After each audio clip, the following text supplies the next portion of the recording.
Parce que dans notre rubrique Et voilà le travail, le métier que nous allons découvrir ce matin, c'est celui de développeur web en compagnie de Farah Laoud. Merci d'être avec nous. Farah, vous êtes développeuse web. Et Donia Joly. Alors vous êtes responsable des programmes au centre de formation en informatique, le Wagon, qui est situé à Marseille. Et je n'ai que des filles autour de ce plateau, des femmes. Alors est-ce que c'est un métier très féminin parce qu'on a l'impression toujours de voir, vous savez, le geek derrière son ordinateur qui n'a que les jeux vidéo et l'informatique dans sa vie. Ça se féminise quand même un petit peu, Donia? Alors effectivement, aujourd'hui, on a quand même, c'est un métier qui est quand même particulièrement masculin. On cherche quand même à le féminiser au maximum. C'est ce qu'on cherche à faire au quotidien. Chez nous, on a formé 45% de femmes l'année dernière. C'est un chiffre dont on est très fiers. Voilà, Farah en fait partie. On cherche autant que possible à faire tomber aussi les clichés. Et d'ailleurs, je trouve ça très bien que ce soit une femme qu'on ait vue dans le reportage précédent. Dans le portrait. Alors, Farah, vous êtes développeuse web. Vous sortez de formation depuis peu. Comment est-ce que vous êtes arrivée à ce métier ? Alors, avant de faire la formation, moi, j'ai eu un parcours, j'ai eu un master de design aux Beaux-Arts de Toulouse. Donc, a priori, je n'allais pas me diriger vers cette voie-là. Par contre, pour être graphiste, aujourd'hui, j'ai l'impression qu'il faut quand même des notions en web. Et donc, j'avais besoin d'allier ma créativité à un peu de technicité. C'est pour ça que j'ai rejoint la formation du Wagon Marseille. Voilà. Alors, il y a deux types de formations, vous m'avez dit, et deux types de métiers. Alors, il y a, par exemple, ce qui se fait devant, en vitrine, sur un site internet, et puis ce qui se fait à l'arrière-boutique. Comment vous appelez ça, d'ailleurs? Alors, il y a des développeurs front-end, donc comme Farah et comme la personne qu'on a vue dans le reportage, et les développeurs back-end. Donc, le front s'occupe vraiment de la vitrine de la boutique. Concrètement, à quoi ressemble mon site? Où sont les éléments? Quelles sont les couleurs? Et comment est-ce que je navigue globalement dans le site? Et le développeur back-end, qui, lui, va organiser tout ce qu'on ne voit pas à l'écran, mais qui permet justement de propulser le site. Très bien. Alors, vous, Farah, vous aviez des aptitudes artistiques, hein, puisque vous parliez des beaux-arts. Est-ce que vous arrivez à vous accomplir pleinement, là?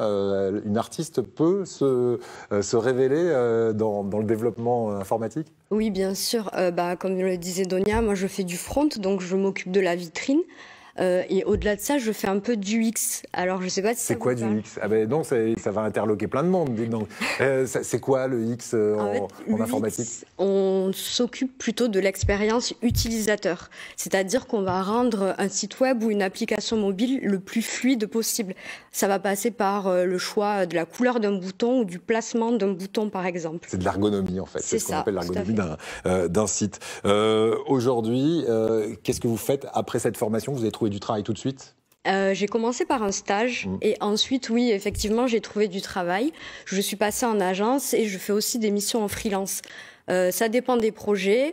Je travaille aussi un peu, ça m'est arrivé de faire du bénévolat justement pour une association pour faire bouger les entrepreneuses et les filles qui veulent faire du code. Voilà, donc mais il n'y a pas que du bénévolat, vous gagnez quand même votre vie aujourd'hui depuis cette formation grâce à ce métier. C'est à flux tendu, dans la région on trouve du travail très facilement après une formation? On trouve du travail, il faut continuer à se former. De toute façon, c'est un métier, comme on dit, se mettre à la page. C'est un métier qui nécessite de se former en permanence, on ne peut pas rester uniquement sur un seul type de formation.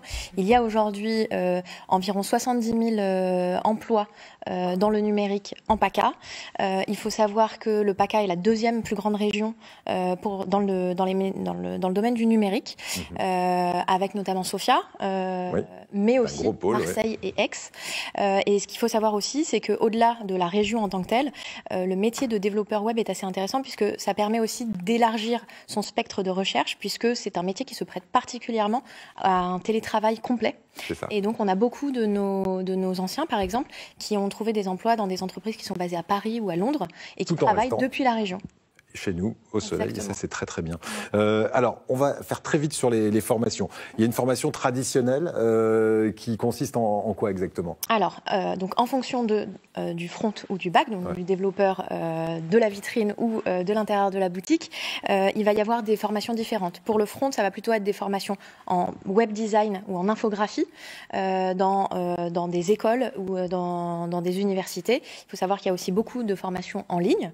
Ensuite, ensuite, il y a effectivement ces dernières années eu le développement d'un certain nombre de formations intensives comme la nôtre, qui permettent d'être accompagnés sur 9 semaines. Ouais, c'est ce que vous appelez le bootcamp du wagon. Donc c'est 9 semaines. Et en 9 semaines, on a une formation suffisante pour arriver déjà à trouver du travail à la sortie. On a un bagage en tout cas relativement important qui nous permet derrière de continuer aussi à apprendre et de pouvoir trouver un emploi à la sortie. Et comme on a peu de temps, eh bien, je vais donner une adresse qu'on va imprimer ici sur votre écran parce qu'elle est un petit peu complexe. Hein, c'est bit.ly découverte code.